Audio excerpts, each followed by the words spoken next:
So if the moon looks red to you when you look outside in the early hours of tomorrow morning, it's not your imagination. We're actually going to get to experience a total lunar eclipse. And here to tell us more about what to expect is Dr. Michelle Thaller from NASA's Goddard Space Flight Center. Thanks for joining us. Hey, great to be here. Thank you.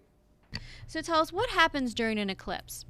Yes, well, when you see the moon shining in the night sky, you're actually seeing reflected sunlight. And tonight, everything is going to be lined up perfectly so that the moon is going to pass through the shadow of the Earth, and that will block the sunlight. So what you will see is this curved shadow moving across the full moon. And during the deepest part of the eclipse, the moon will actually look red. It's a beautiful thing.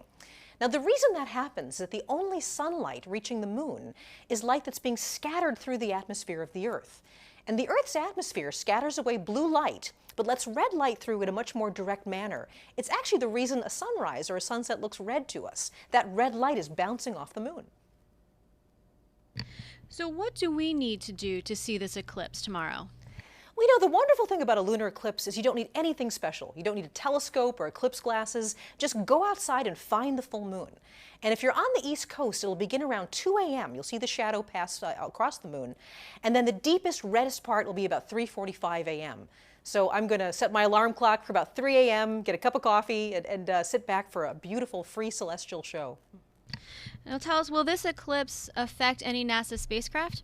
Well, yes, actually it does. Our spacecraft around the moon use solar batteries. They need solar panels and sunlight. So the eclipse will block the sunlight, meaning the batteries will run down. And of course, we at NASA are aware of this. We prepared for this. We're going to be monitoring the health of LRO, the Lunar Reconnaissance Orbiter, which is currently orbiting the moon, taking wonderful pictures. And exactly how the batteries respond to this darkness will even help us design better batteries in the future. Tell us, what are some of the things we're learning about the moon from the spacecrafts that are orbiting it? Well, the moon seems so familiar to us, but it turns out there's a lot to learn about its past, its evolution over time. LRO is returning gorgeous images of the entire surface of the moon, and to me they almost look like art. You can see all of the craters and the mountains. The scale of the moon is something that really impresses me. This is a crater called Tycho crater, and in the middle of the crater there's a mountain. And if you look at this close-up of that mountain, there's this sort of lit up by the sun, there's a boulder right at the top of that mountain. But that boulder, it looks small. It's actually the size of a football stadium. So there are these gorgeous tall mountains, dramatic landscapes. We're also learning that there's more frozen water, ice, underneath the soil of the moon than we expected. And we've recorded the coldest temperature ever seen in the solar system at the south pole of the moon. Now, where can we learn more about the moon and also this eclipse? Well, definitely go to our website, nasa.gov/LRO for Lunar Reconnaissance Orbiter.